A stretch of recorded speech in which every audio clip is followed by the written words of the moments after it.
اب یہاں پر کہ میں ان کا نگراں تھا، جب تک میں ان میں رہا وہ اللہ تعالیٰ آپ جانتے ہیں، لیکن اس کے بعد تو نے مجھے اٹھا لیا، اور اس کے بعد اے اللہ آپ ان کے نگراں ہو گئے۔ تو یہاں اللہ کیا فرما رہا ہے ڈاکٹر صاحب؟ دیکھیے جی، فلما توفیتنی، وفا کے معنی ہوتے ہیں کسی چیز کو پورا کرنا یا پورا کمال تک پہنچانا۔ جیسے اوفو بالعہد، وعدے پورے کرو، اوفو الکیل، یہ وفا سے ہے نا جی۔ جی ہاں، یعنی ترازو جو ہے، ناپ تول کا نظام جو ہے اس کو درست رکھو۔ ووفیت کل نفس ما کسبت، ہر جان کو پورا دیا جائے گا جو اس نے کمایا۔ تو قرآن کریم میں جو وفات کا لفظ ہے وہ 3 معنی میں آیا ہے، قرآن کریم میں آیا ہے۔ ایک ہے وفات بالموت، یعنی موت کی صورت میں وفات۔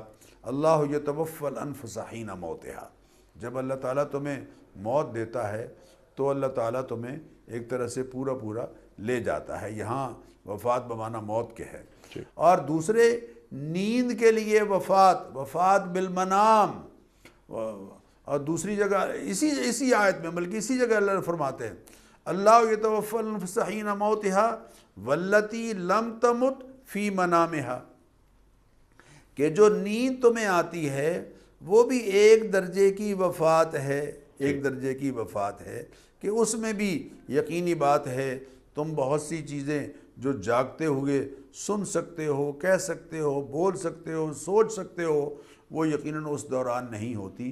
یہ دوسری وفات بالمنام ہے۔ اور تیسری ہے وفات بالرفع، جسم اور روح کے ساتھ اٹھا لینا، جس کو اللہ تعالیٰ فرما رہے ہیں کہ اذ قال اللہ یا عیسیٰ انی متوفیک ورافعک الیہ، اللہ، اے عیسیٰ ابن مریم، ہم نے آپ کو پورا لیا اور اپنی طرف اٹھا لیا۔